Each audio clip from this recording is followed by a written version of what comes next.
Returning home, new challenges and embracing liberation. It was back in October approximately 2002 when the museum started putting the conference together. Dr. Mueller envisioned a 60th anniversary marking the end of World War II that would include all participants. Memory Hall would be part of this program. When we started developing the program and thinking about this particular panel, our thoughts were, how do we capture the stories of the veterans from the Allies and the Axis power that returned home? Returning home is a nebulous term because it can mean many things. A devastated homeland, recovering from injuries, strict rationing, an economy that's collapsed, or maybe one that's progressing, and challenges that weren't looked at the time, like women in the workplace, especially in the US and Germany. When the boys returned home, some of them were in for a surprise. During the war, estimates reflected 96 million people served between the Allies and the Axis, and I want to thank Kimberly from UNO for those statistics. Between 16 and 21 million, depending on the source, died in the war. Additionally, 30 million civilians died as a result of the war. So returning home has another meaning. Returning home also stirs memories of moms and dads, sisters and brothers, and in some cases, complete losses of families. Conversely, it means to other families the loss of a son or daughter, a mother or father, and returning home meant a coffin coming home, or someone not coming home at all. At this time, I'd like to pause. I'd like to pause and remember all those who've given the ultimate sacrifice, to include those serving today in all of our countries around the world, Iraq, Afghanistan, and all countries.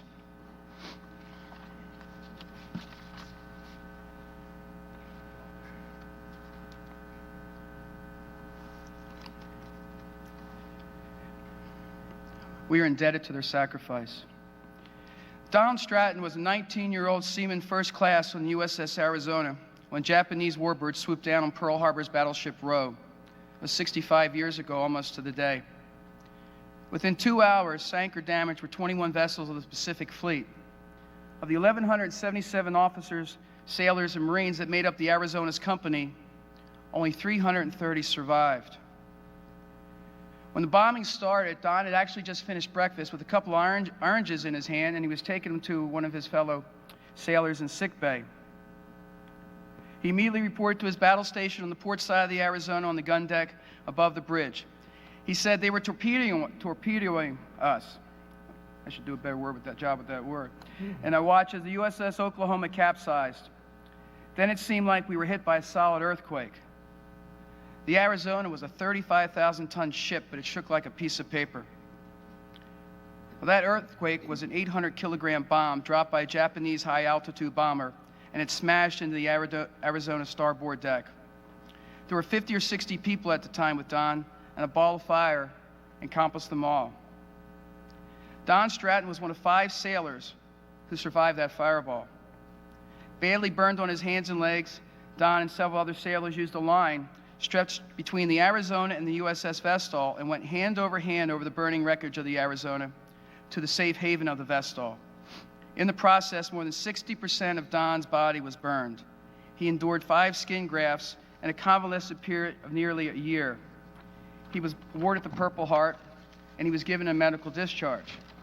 But it didn't stop there for Don. He could have went home.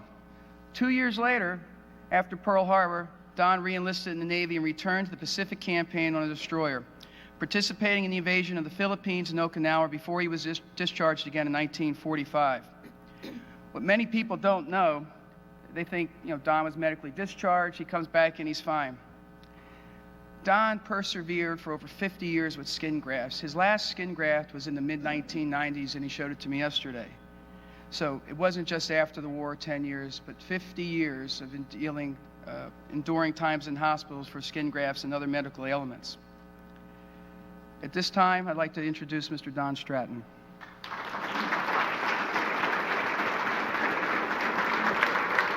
Thank you. Well, he just about told my whole story there. I was born and raised in a little town of Red Cloud, Nebraska, and of course, not much money around back in the 30s there, so had to go in the Navy. $21 a month sounded pretty good.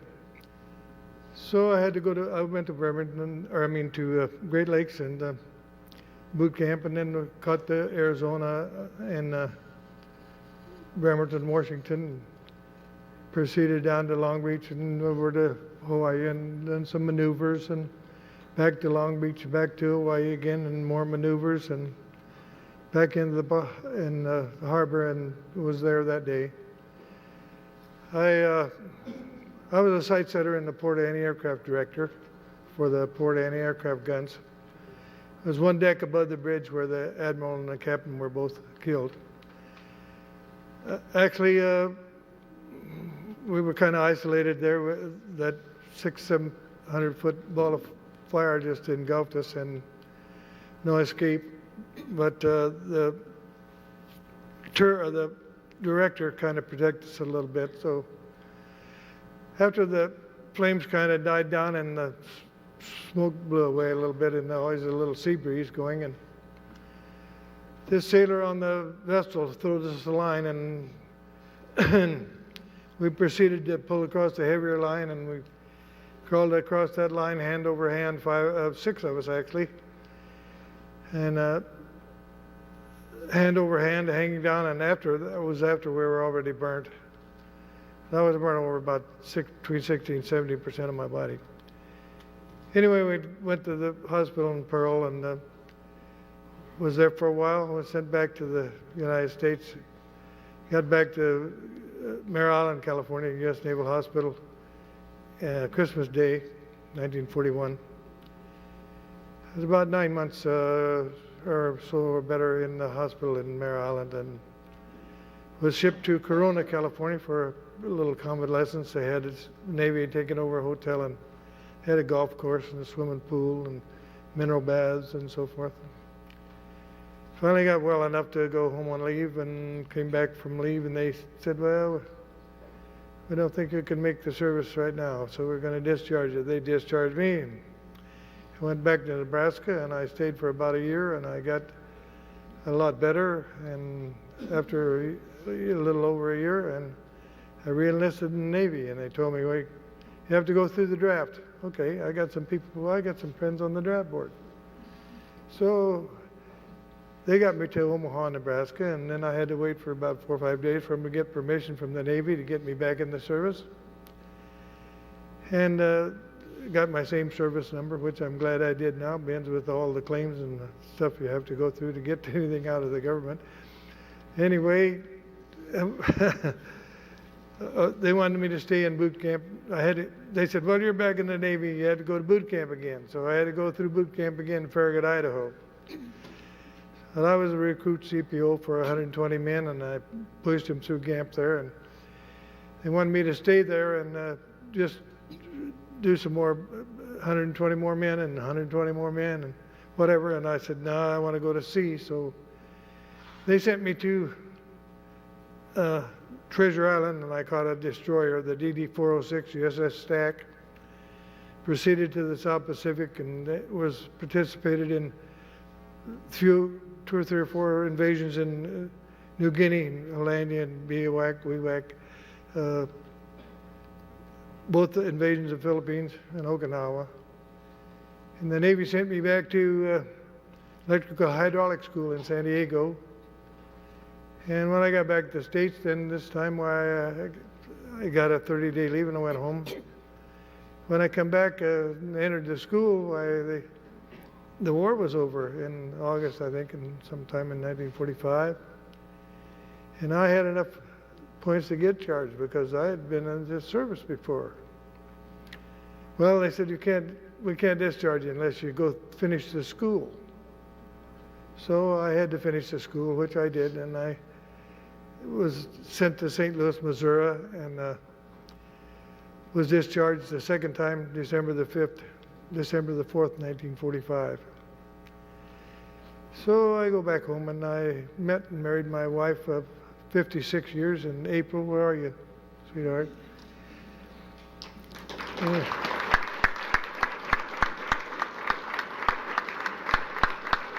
and to this union, we had a older son, the oldest son, Robert, who lives in Santa Barbara. We had a girl, Gypsy Dawn, we lost a few days after birth. We had another son that worked for the post office in Colorado Springs. And right now, and then we had another girl, Roxanne Joe, and we lost her about 5 days after birth.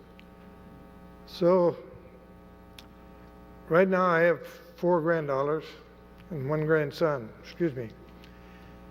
So I think the good Lord made up for part of the damage there. Anyway, worked at several odd jobs around in Nebraska, and run a laundry truck, cleaning truck, laundry cleaning truck, run a beer truck. I said, well, this ain't getting it. I'm going to go to California. So we loaded up our family and we come to California. We arrived in Santa Barbara on Labor Day in 1959.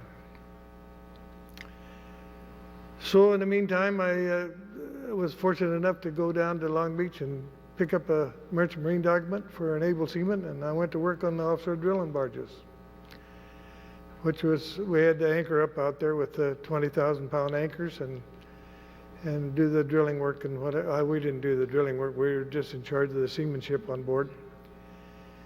And finally graduated from there. I was a party master on one of the largest drill ships that came out for a while. And after that I got, well, that's not, a little interested in a little something else. So my youngest brother was working for the deep sea divers. So he got me a job with the deep sea divers, so I worked with them for about 25 years. We worked in Alaska, we worked in Nicaragua, we worked in Chile, we worked in Colombia, we worked in Kuwait,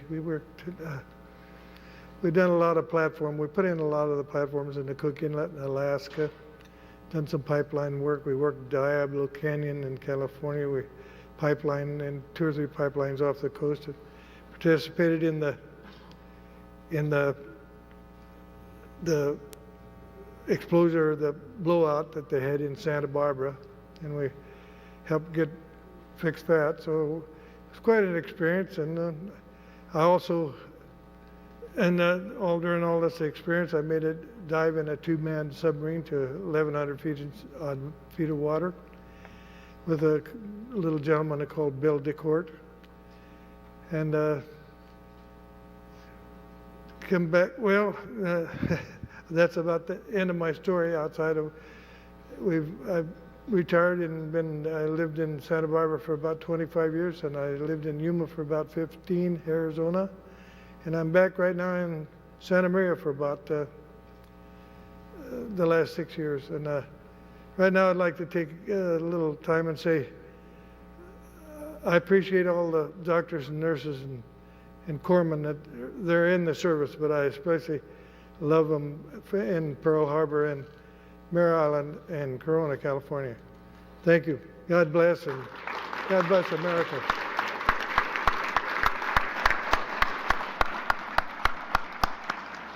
Thank you, Don. Thank you. Oh, congratulations to the Marine Corps on his birthday. Thank you, Don. Forgot, a little belated, but... Well, we're 231. We look darn good, don't we? Thanks. Ed Horton was the first out of the rear hatch of his B-25 Mitchell after they bombed Tokyo. He was part of crew number 10, one of 16 crews that took off from the USS Hornet. Ed's returning home was a little different because he didn't return home right away, as they'll talk about. Ed retired as a master sergeant in 1960 from the United States Air Force. So returning home to Ed means, in part, continuing to serve his country. Ed Horton.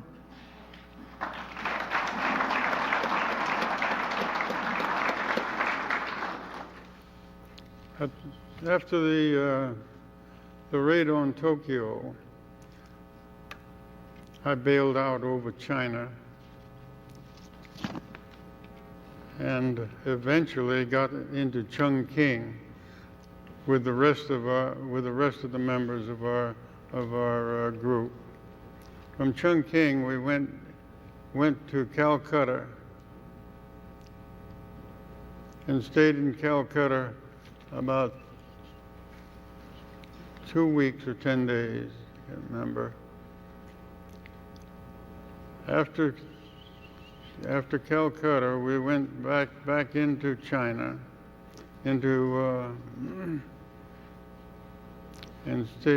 I stayed there a year and a half after that, in missions out of Kunming, China. I stayed there a year and a half, and one day the word came that I was to go back to the States. Not just myself, but about 6 of us to go back to the States. Getting back to the States, I came from a small town in Cape Cod, Massachusetts.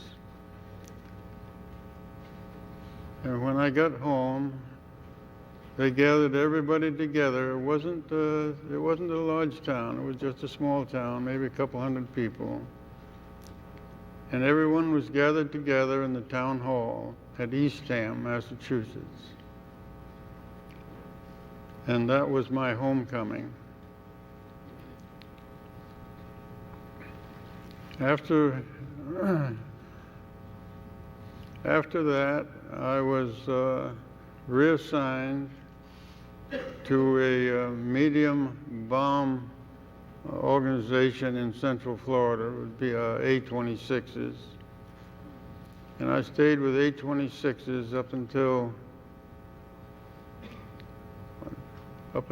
I was reassigned to a organization that I stayed with for the duration of my bombardment type aircraft tours. I was assigned to the climatic laboratory at Eglin Air Force Base in Florida, which was the same base that the Doolittle Raiders trained at. The climatic laboratory was concerned with primarily environmental type testing, and I stayed there in civil service for 20 years and retired from civil service. Also retired from the Air Force.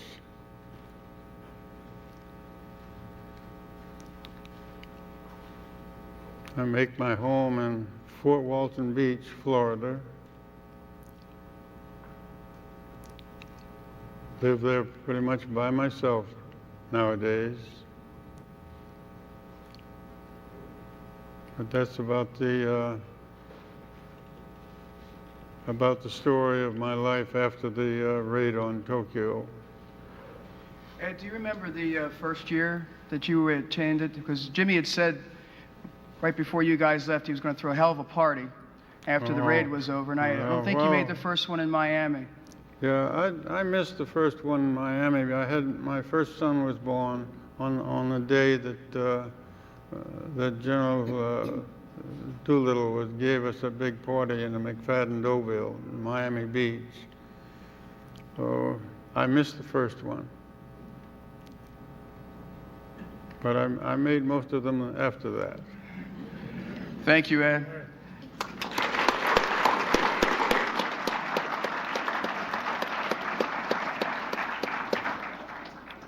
Frances Skiba Hoffman was a woman Marine who served in Hawaii and was honorably discharged. Her story is a little different, as she'll go into, but her family had Russian ethnicity.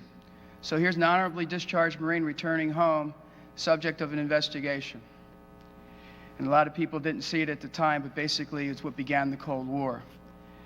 Another thing a lot of people don't know about Frances, she's donated thousands, literally thousands of hours here to the museum, and without volunteers like Frances, the museum would not survive. Ladies and gentlemen, a true patriot, Frances Skiba Hoffman.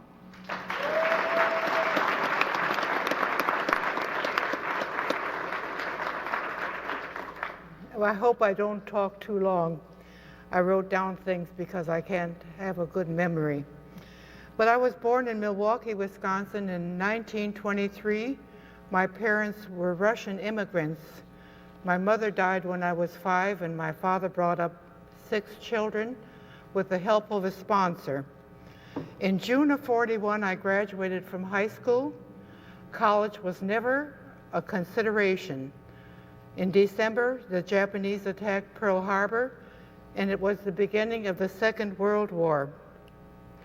Early in 1942, men were leaving for military service, and women were asked to take jobs in factories. There was an urgent need to produce supplies for the war. So I became a factory worker. I was a grinding machine operator, and I worked the second shift of a 24-hour factory. We had to buy our own tools. I had to travel to work on public streetcars. We brought our lunch and ate our lunch at our machines, and the men were more than willing to teach the women the jobs because that was urgent. In 1943, the Marine Corps opened a recruiting office at the main post office in Milwaukee, and women were accepted for the first time. So I applied. We had to take IQ tests, physical and psychological tests, and to get 3 references. One of the references I got was from a school teacher who said I was not qualified to become a Marine because I was an immigrant's daughter. After a few months, I was ordered to report to the Union Railroad Station in Chicago. Women from all over the country gathered there, and that evening, we boarded a train for our overnight trip to North Carolina. Camp Lejeune was newly built at that time, and we went through boot training there. My first assignment after boot camp was to the aircraft salvage yard in Cherry Point, North Carolina. Women worked with mechanics who disassembled military aircraft for parts to be reused. The women took these parts to the warehouse up a muddy hill in a wheelbarrow. We were called grunts. This tour of duty was brief, and we were replaced by women who were formally trained to be real mechanics. It was about that time that I had an opportunity to transfer to Hawaii. Before going to there, we were required to go through further intensive training in San Diego. We attended classes preparing for overseas, including use of fire weapons, a series of swimming tests, and cultural indoctrination. From there, we boarded a troop ship, and after several days at sea, we arrived in Oahu, Hawaii, and the U.S. Naval Station in Ewa. I was assigned to the Marine Headquarters, which dealt with troop movements and supplies needed for our combat Marines. I was an IBM computer operator, and we used the same system to arrange for transportation for the Marines that came back from the war. There was a special effort in that area to assign PWOs and rehab patients to travel by planes rather than ships. Being in Hawaii when the war ended was a happy time. We had special liberty to go to Honolulu. There was an all-day parade. Our group had special transportation, and we were able to stay in town through the night. From a high hill above the harbor, Pearl Harbor, we were able to see the ships light up in harbor for the first time in celebration of the end of the war. There was a cumbersome system set up for our return to the United States, and my name came up in the November selection. We traveled by hospital ship to Mare Island in San Francisco, and then traveled cross-country by train to Washington, D.C., where we were discharged. When I was discharged, I did not go home directly. My best friend was going to marry her childhood sweetheart in New York, and I agreed to be her maid of honor. The wedding party was all in uniform, women Marines and sailors. The groom suggested we march down the aisle, but nobody was willing to call cadence. I got home in time for Christmas. So did my sister's husband, who was an Army infantry soldier who fought in Africa and in Italy. So did my sister Esther's husband come home. He was on the USS Nelson on D-Day in Normandy. The ship was torpedoed, and he was one of the 12 men left on board when it was towed to safe harbor for repair. Their families and our family came together on that Christmas day. The house was filled with laughter, tears, and joy. It was a perfect homecoming. Almost immediately after the Second World War, Russia made a grab for the Russian made the grab for power. It began.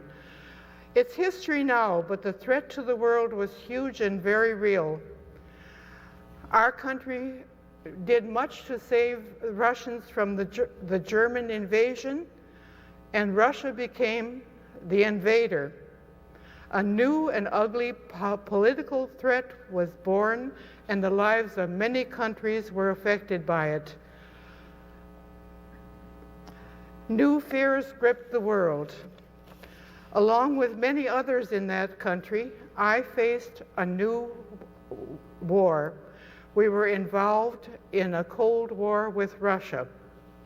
The joy of coming home quickly ended.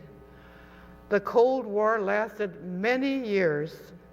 I hoped to take my father to Kiev in Russia while he was still able to travel, but the development caused us to give up that idea. We knew people who had communist leaning. I grew up close to a friend whose father was an active communist in World War II, but we were separated by the war, and I discontinued that relationship. It was the time of McCarthyism, and he was a senator from the state of Wisconsin. After serving my country, I was suspected of communist sympathies. My father was painfully disturbed by the investigations because he fled Russia in 1918 when Lenin and Stalin and the Communist Party came to power. One of my friends was going to college in another state, and we had a lengthy correspondence. He played a role in my dilemma. Months passed and our mystery continued. My friend had a college roommate who had a brother who was selling secrets to the Russians. I never met them, but it turned out to be the main cause of my investigation. Legal proceedings took time, and he was eventually sent to prison. I was cleared and was allowed to get along with the rest of my life. It is common knowledge that a Marine can make the impossible possible. My Marine Corps discipline gave me the strength to endure this time in my life. The strength lingers with me and will last the rest of my life. I found meaning in my retirement. I found comfort at the D-Day Museum with my fellow veteran visitors. And that's the end of my return to this country. But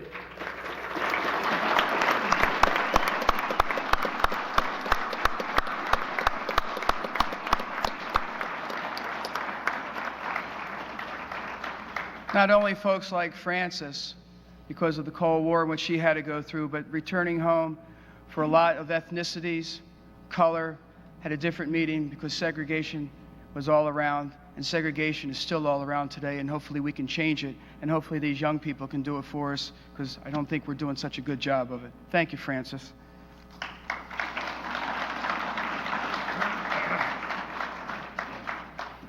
Joachim Honey, born in Heilbronn, Germany, near Stuttgart. He was with the Luftwaffe and flew a Messerschmitt. His father flew in World War I with a German ace that some of you might be familiar with named Baron Richthofen. And he was commander of a bomber group during World War II, where his father flew the Heinkel 111, a twin-engine bomber. The end of the war did not see liberation for Joe.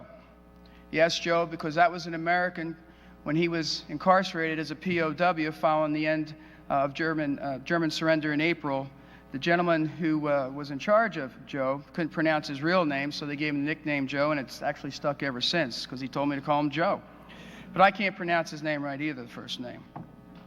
But following the war, Joe remained in Germany, and he basically became part of the reconstruction of Germany in the infrastructure.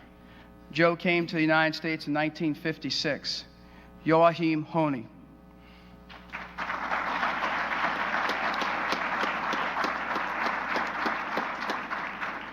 My dear friends, I really never talk too much about this bad or the worst time in my life as a prisoner of war.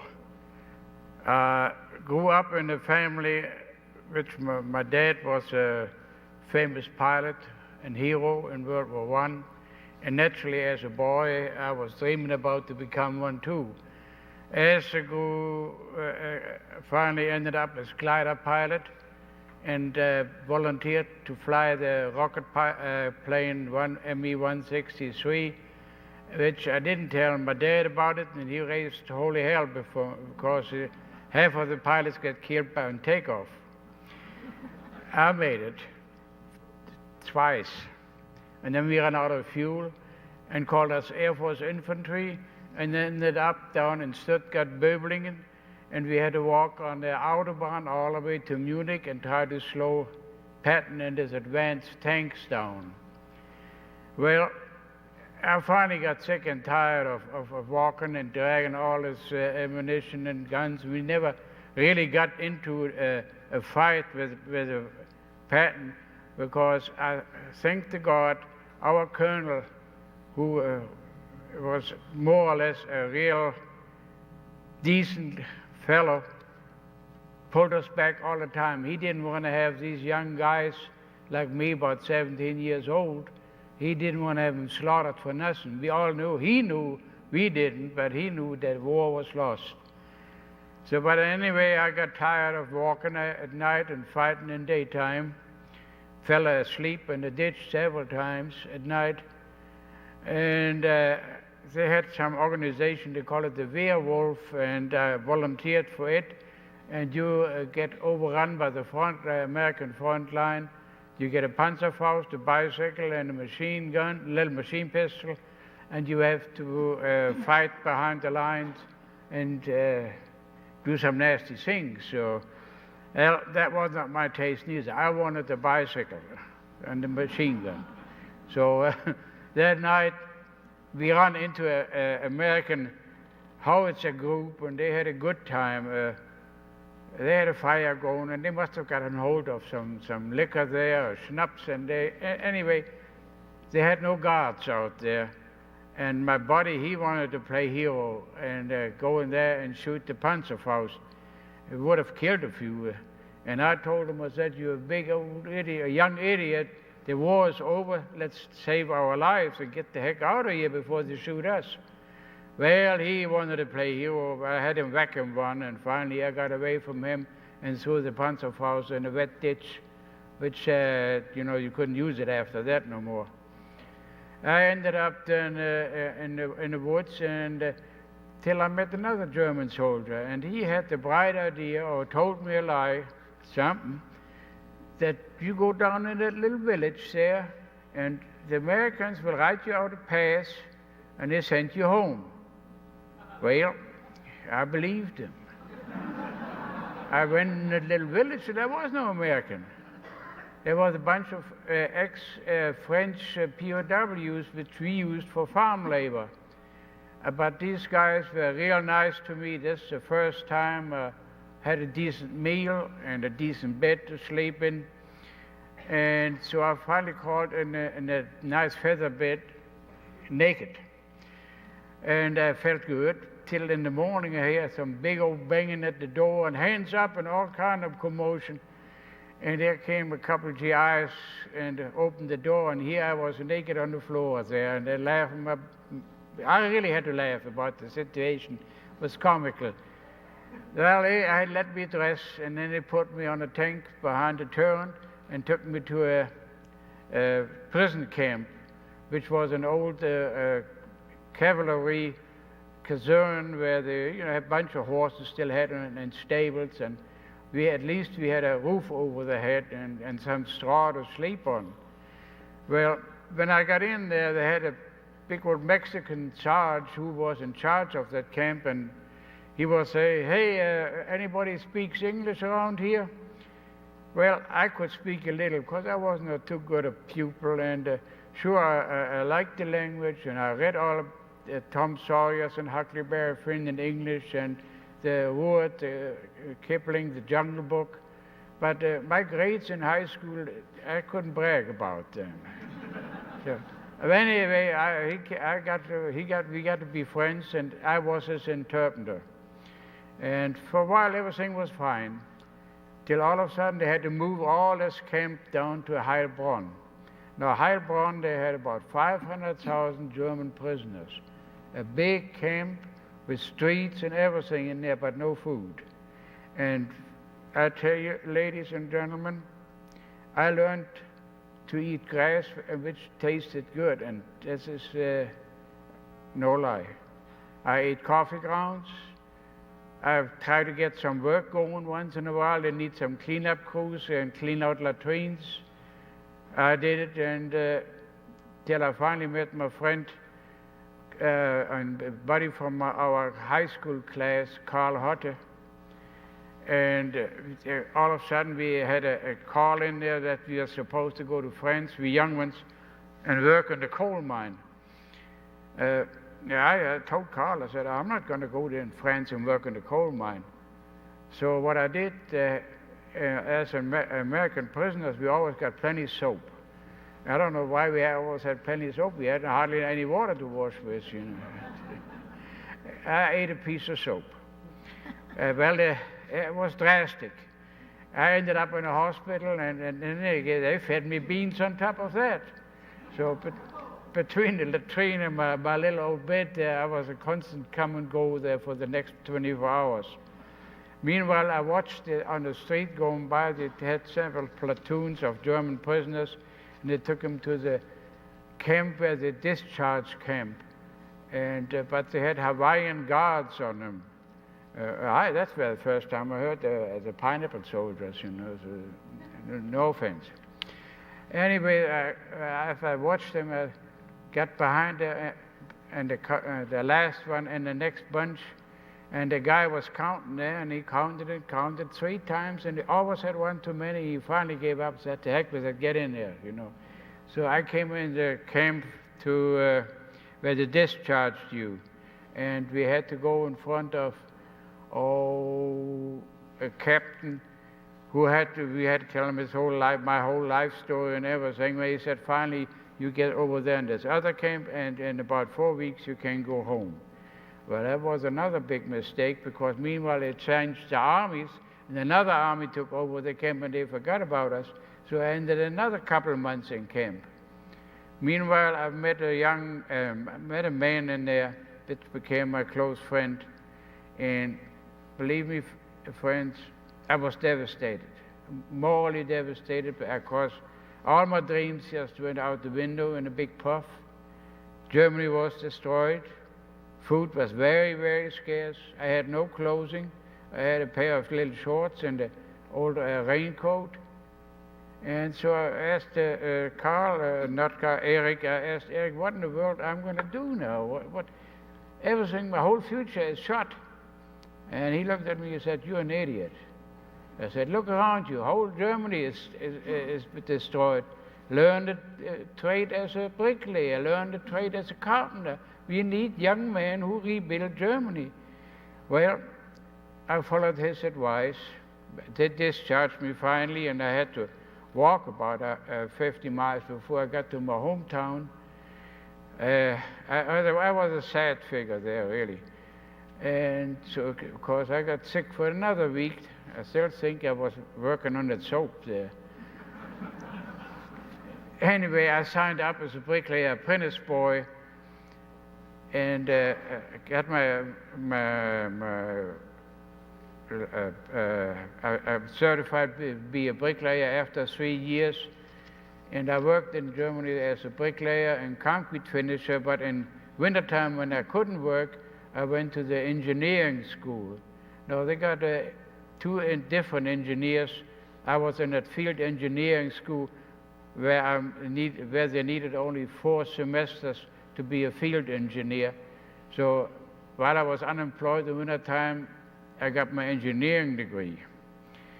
And things were looking up then. I had a motorcycle, we had decent food to eat, and my mother and I, we had a nice little apartment there. Till my uncle in Houston, he got her brother, my uncle, and he got a wild idea that since my parents divorced, he wanted my mother coming over to Houston and live with him and his wife. So she did, and I was stuck with all the inheritance from her.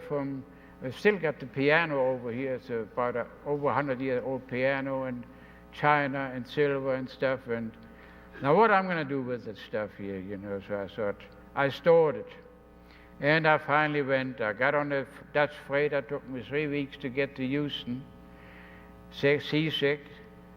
And I had already a job waiting for me. My sister worked for the big construction company, and they needed an engineer in concrete. So I had 1 day to rest, and the second day I had to go to work in Galveston to build a bridge to Pelican Island. And really and truly, it was a completely different world for me, you know, here at Galveston, and I had a labor force was black, I had Mexicans, then the white labor force resented me as a boss, because I was, you know, after all, a dumb crowd, you know. We got along, but still there was a lot of resentment in there, till we finally, one Saturday, we had a nice party over in one of the Galveston bars. We all got high and drunk and became friends, and from then on, I was a boss completely, so, and I finished the bridge. From that day on, I don't know what a 40-hour week was, really, because I changed companies after I built B-52 bomber runways and built runways all over the place here, mostly in the south, and worked on the interstate, and raised young men, made men out of them, married them. Their wives write me Christmas cards, their kids growing up, and so actually I'm basically a real happy man, and I'm glad that I live here in Denham Springs. I have a little farm. I wanted to raise my own cows. I couldn't kill them. They were so good. Right now I have a beautiful home there, swimming pool and all, and I thank the Lord that He guided me to America and to Denham Springs.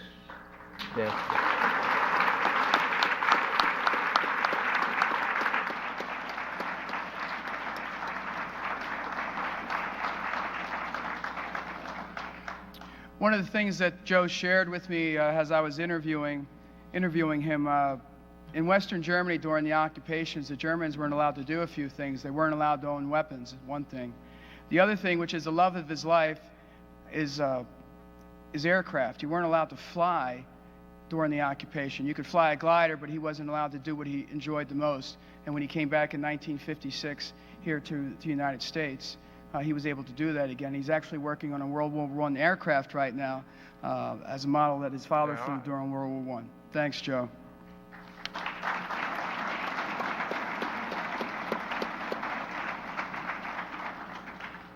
Angela Johnson was a USO singer. Returning home to Angela was a little different. Returning home to Angela meant getting involved in the Jerome Kern extravaganza as part of the USO show and taking USA and apple pie and everything good to the American boys in the Pacific Theater. There's a photo down on the stage of what Angela looked like during the war. She hasn't changed much at all. Ladies and gentlemen, please welcome a woman who brought a brief respite for so many after fighting for so long, Angela Johnson. Thank you.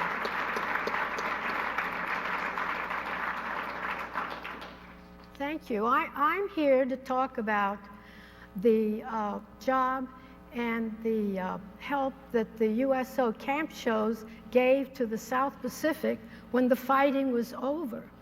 They couldn't bring all of the boys back, and they were getting restless, they were unhappy, and the morale was starting to sink. So USO was notified that these little variety shows that they're sending are not doing the job. The boys aren't that well entertained. So what they decided was to put together an extravaganza. And this was a big thing with costumes and a very expensive show. They decided to pick 3 of Jerome Kern's operettas. The first operetta was Music in the Air, and that was set in the Alps, so we had beautiful Tyrolean costumes. From that, the medley led into the Roberta segment, and you know how beautiful those gowns were, and the men were wearing tuxedos. The third segment was Showboat, and what could be prettier than the beautiful antebellum costumes, hoop skirts, the men were costumed, hats, everything. But imagine what a problem we had getting all this gear to the South Pacific. We had many, many trunks, and all this was stored very, very carefully as to not damage what we were taking with us. Many, many shoes. If you can imagine ballerinas who wear out their shoes after a few performances, how many ballerina slippers we had to pack. The show consisted of 18 members. We had 4 instrumentalists playing, the conductor played the piano, we had a sax, a trumpet, and a drummer. But that segment also carried extra orchestrations and instruments, because when we got to the islands, word would get to them that if there were any musicians, they were welcome to rehearse and sit in with us for the performance. So we pretty much had full orchestras all the time.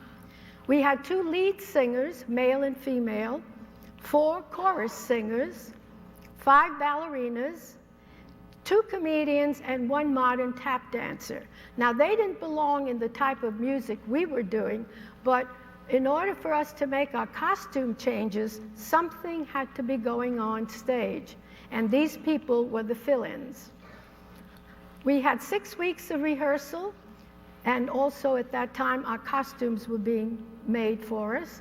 And before we went overseas, we played some camps in New Jersey and Marine camps in North Carolina as dress rehearsals, and if there were to be any changes, that was the time to do it. But the show went over beautifully. It just stayed the way we had it set up. We arrived in Oahu, and when we got there, we were sponsored by the Navy, and they gave us a good-looking young naval officer to really escort our shows. He was involved with setting the dates, the bookings. He had to arrange for transportation to get us to and from the shows.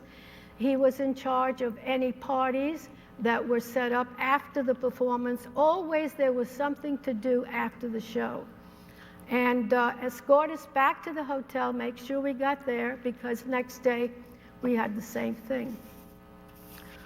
The show was well received, and word got around about this fabulous show. And when we got to an island, we would usually get there in the afternoon, and we would see many, many young soldiers just standing in line in the hot sun, giving up their dinner so they could have a good seat for the show. So we were expected, it was all advertised, and they knew what we were about, and they really did enjoy the show. Now, we were under contract that we had to eat with the enlisted men and talk to them. If they knew where we were all from. I'm from Massachusetts, and I had many boys from that state talk to me afterwards. We didn't talk about ourselves. We talked to them, asking questions and telling them, hoping that they could come talk to us and get rid of this tension that they had. We did the Marianas and the Gilbert Islands after we did Maui and Honolulu, and got as far as Guam. The morale was low, but not as bad as what I saw on Wake Island. When we got there, they hadn't cleaned up anything. There were ships along the beaches that were half sunk. There were Jap Zeros that had crashed, and the pillboxes were still visible.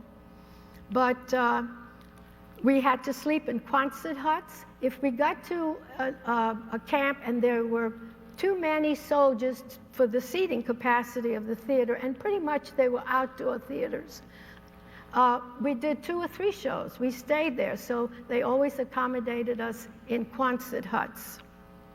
We had our own plane, and the way the luggage was set up with our costumes was really a very strict order, because we had to make sure the plane was balanced. And we had, I have photo album here, and I have some pictures that were taken on stage if you're interested. And it was really a great experience for us. We did the best we could. The hardest thing was when we had a Red Cross dance. A dance meant that these boys got a chance to dance. We were only 9 girls in the show, and there were thousands of servicemen. So they all stood in line. They had 30 seconds. Each one only had 30 seconds. So we would, they only played fast music. They didn't have any slow dancing. You would do your few little steps. Your partner would throw you out. When you came back, you had another partner. But think how hard that was for us. We had already done a show, and here we are dancing straight for 2 or 3 hours so we could accommodate all the enlisted men that were at the show. I enjoyed the experience. We learned a lot. As a professional, you learned how to handle yourself under adverse conditions. But there was something very special for me, because that young naval officer that I told you about, on May 19th, we celebrated our 60th wedding anniversary.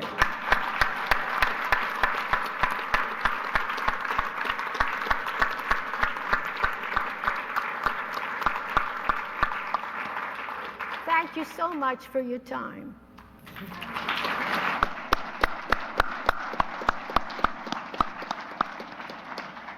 Thank you, Angela. And knowing that there was a lot of Marines during that time, I hope they were well behaved. And being a Marine who travels a lot, one of the things is the USO. I take advantage of it during a lot of my opportunities over long layovers or delays with weather and different things. And they're always there to provide a hot cup of coffee, a soda, a glass of water, a pastry, something to eat, and always a friendly smile, which is the most important thing when you're traveling away from home. So thank you again, Angela, for you and what the USO does for the service members of this country. Thank you.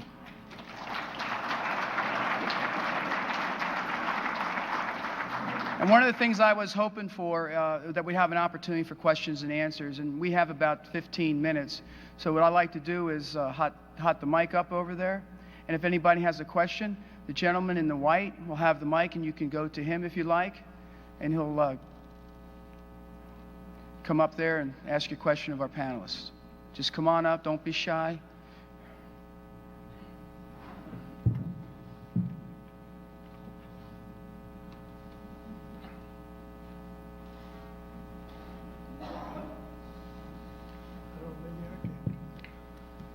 First of all, thank you for all your time and joining us here. You've all had wonderful presentations, and it's just a shame we have to go back home tomorrow and not listen to a little more. In my particular case, it's an unusual question, but a lot of the things that are shown with the media of the era, a lot of the movies that depict what was going on, the life that was going on, I asked one of the veterans on the panel this previously, but how much was the culture of smoking embedded in America following World War II? Anybody want to jump on that? What was what? The question was, the cigarette companies and manufacturers wanted to provide products to servicemen, and obviously they gave them out free.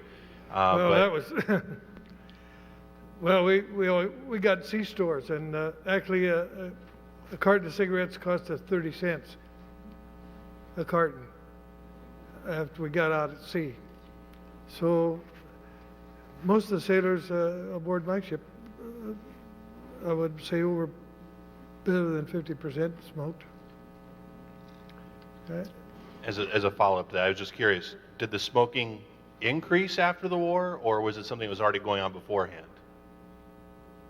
I don't work for a lawyer, by the way, so everybody know that. I don't know that it increased or decreased, but I'm sure that all the GIs and all the sailors and soldiers and Marines all smoked at one time practically. I don't think there were too many that didn't. Thank you. It was. I wanted to say something too. I was in the barracks with a bunch of women, and they were giving out free cigarettes, and everybody was sampling them, but nobody picked up the smoking habit from it. That's good. Thank you all for coming to our city for this wonderful occasion. Mrs. Hoffman, how did you meet your husband and get to Louisiana? Because I have a lady Marine who met a man in the Marines and went to Ohio to live. So now you're from Wisconsin and lived in New Orleans. Well, the young naval officer was a... Mrs. Hoffman. Oh, Mrs. Hoffman. How did I Mrs. meet my Hoffman, husband? You were the lady Marine. Met your husband and you live in New Orleans now? My husband is deceased. You met him and came to New Orleans to live? Yes. Where did you meet your husband? What city? I met him socially. In the city?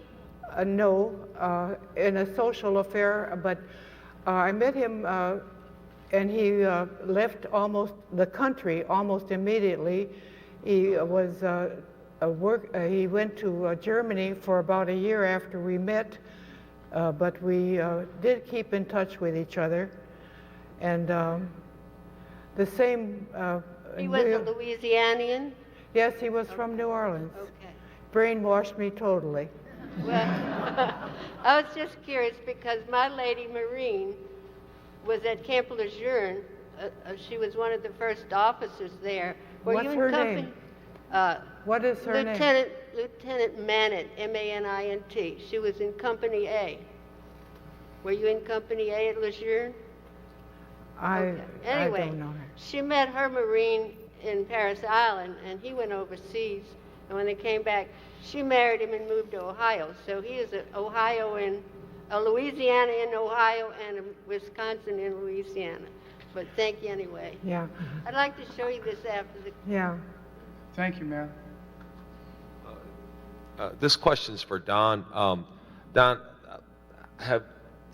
in recent years there's been some visits by Japanese aviators and folks to Pearl Harbor, and I was wondering if you ever took part in any of those things and what your feelings are to the Japanese we're coming up to the 65th anniversary of Pearl Harbor in a couple of weeks. If you've still, any thoughts on that, and do you harbor resentment about what happened, and if you could talk about how you kind of, I know you said you were badly burned after the attack, and if you could kind of talk about your rehabilitation and your feelings about the Japanese even today. Well, that's quite a subject with me, and of course I have my own opinion, and I don't try to force it on anybody else, but I don't sit by them. I don't have any animosity against them. They were doing a job just like we were. But I don't sit next to them. I don't shake their hands. I don't associate with them at all. And I'm sure that the 1,000 men that are still aboard that ship, my ship, would not shake hands with them, being they took away 65 years of their life. So that's my opinion. What about the second part of that, Don, your rehabilitation on your burns? Well, the burns, I've had quite a few. I've had skin grafts on my legs, on my back, on my arms. They, of course, didn't have anything for burns at that time, and burns always get infected, you know. But was in Mare Island in the hospital, and they would double sheet us, and then they'd have 4 corpsmen on each one on a corner, and they'd pick us up and set us in a tub of salt water, and that seemed to help. First time wasn't too good, but after that we kind of looked forward to it, and after a lot of healing and a lot of getting well, and I can remember being able to roll over to the side of the bed and stand up. They weighed me. I weighed 92 pounds. Thank you, Don. I'm a college student in North Carolina, and I came down here for this conference, and I just want to tell all the veterans here, it's truly been an honor to be able to hear all of their stories, and it's really been a once-in-a-lifetime kind of thing to be able to hear so many eclectic tales of what people did during the war. And I was wondering, there's a lot of veterans that are very reluctant to come out and tell their story, and I wonder what made you people want to come out and share your experiences with us? Besides me forcing them, right? Okay. Hey, Angela, you want to start? We can finish up with that. Why you got involved with the USO to support these Marines and sailors, Army, et cetera, overseas? Well, I was 23 years old at the time, finished with my music, my singing, your lessons, your coaching, and it was time for me to begin a career. So I was told that they were auditioning at the USO, and I went there with my music. They always ask you to bring the music, but it wasn't an audition, it was a performance. The way they choose their talent is you sing for enlisted men, and if they like you, you're in. You're in. And I had gone there, and we did the rehearsing, and you're only allowed to do 2 songs, and I did rehearse with a very accomplished pianist, and he said, he took me aside and he held up a piece of my music, and he said, see this? We're not going to rehearse it, but have it ready for an encore. And at 10 o'clock the next day, Sam Harris called me from USO and said, I want to see you, bring your music. And I did, and he told me that they were casting this fantastic show, and they needed a coloratura, someone who could do all the obligato work. And I went again and auditioned for the director of the Jerome Kern show, and after 8 bars, he said, he picked a piece of music, I did it, after 8 bars, he said, stop, that's enough. So I was sure he wasn't interested. And he said, go back to Jack Harris, sign your contract, rehearsals begin at 10 o'clock tomorrow morning. And that's how you audition for the USO. Anybody else? Well, it's not the idea that I want to tell the story because I'm no hero. As far as I'm concerned, all the heroes are still aboard my ship, and all the other people have made their supreme sacrifice. But I want to keep this in front of the public because, you know, this could happen again. And if we don't take note and be on the alert, everybody has to take part. And we have to keep it in front of the public.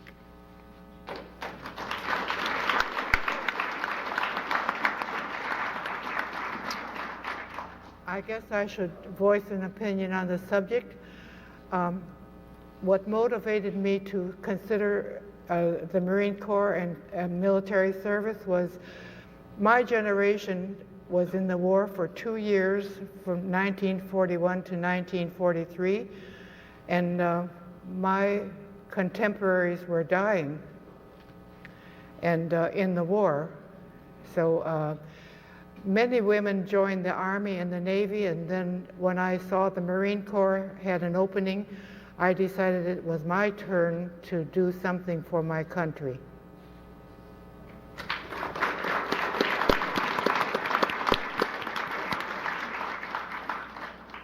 Well, we appreciate the opportunity. That's why it's important to bring folks like you and everybody that's been here this weekend to continue to tell these stories, which is a nice segue into my next point, and try to give you guys a couple minutes to come up here for those who are going to the dinner, etc. I mentioned earlier Dana Deasy, who we met on my left. At this time, I want to talk about a young man real quickly that I met again yesterday, and I've noticed him over the last couple of days here at the conference. He's been memorized by the panelists. He usually sits near or in the front row. And I asked him what brings him to Memory Hall and to the world of history to listen to the stories. And he had told me he's seen a couple of the war movies. He's recently seen Flags of Our Fathers, Band of Brothers, which a big highlight of his weekend is meeting Don Malarkey. He's also met Dr. Lynn Ashley and a lot of the veterans here. And when you look at him, he smiles brimmingly. The thing about it is, you know, I asked him too, he says, well, they're funny. And he sees them, and for whatever reason, he's attracted to them. He's attracted to their stories. Because the veterans, they go out. They want to continue to tell the story. And it's about not just telling the story to us, but to the youth, because the youth of this country is the one, and the other countries that are going to carry on these stories to make sure they're not forgotten, and they're not stuck somewhere where people aren't going to continue. That's why we need to do these things. This conference is so important. And if Nate Beach would stand up. Nate? Thank you so much, Nate. And Nate, for those in the back, he's 8 years old. And thank you a lot, Nate.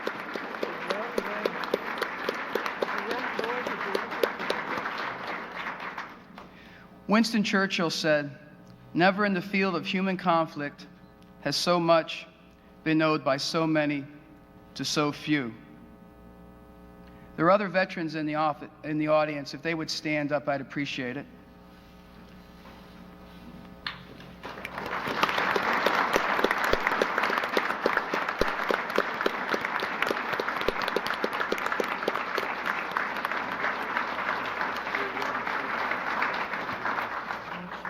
And once again, ladies and gentlemen, if you would please join me in thanking the few. Thank you very much.